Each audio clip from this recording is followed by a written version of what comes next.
रचना की शादी को कई साल हो गए थे। सब ग्रिड था, छोटा बहुत होते वीवो बड़ा का हर पहला आरोप था, क्योंकि बहुत बड़ा तो ही अलग हो गया था। रचना के ससुर को हर काम के लिए रचना ही लग रही थी, फिर भी वो उसकी बुराई नहीं करते थे।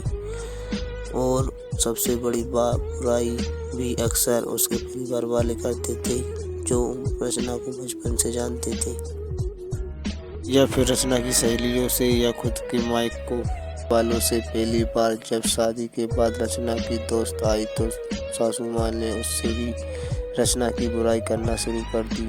जब रचना को पता लगा तो उसने अपने पति ब्लैक से माँ जी को समझा दिया था कि कम से कम जो लोग उसे है तो उसकी बुराई कर खुद को जग असाई ना कराए। पर उन्होंने ना सुनी, बल्कि और ये रिश्ता ही बन गया था। आजकल ये बार बार कहने की सोच, तुम पहले ये काम अच्छा करती थी, अब नहीं करती हो, फिर भी वो कोई भी काम हो। रचना की बुआ उसकी ससुराल में लेके गई थी। जब सासू माँ की किट्टी पट्टी हुई थी, वो बुआ को भी साथ ले घिरी और एक रास्ता सबके सामने ही रचना की बुराई करने लगी। कहने लगी, रचना पहले सब अच्छा था, पर अब कोई काम ठीक से नहीं करता, ना ठीक से रोटी बनाता है और ना सब्जी बनाता, अच्छे से कपड़े पहनती है, ना बच्चों को जुनूनी है।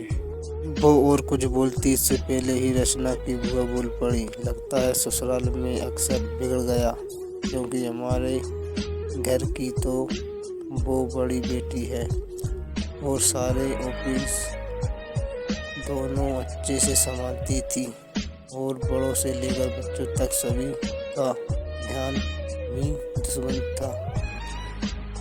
आपका यह आकर बिगड़ा हुआ है, ऐसा तो महीने जमाई सा के साथ उसके मायके भेज दे, हम सुधार भेज देंगे।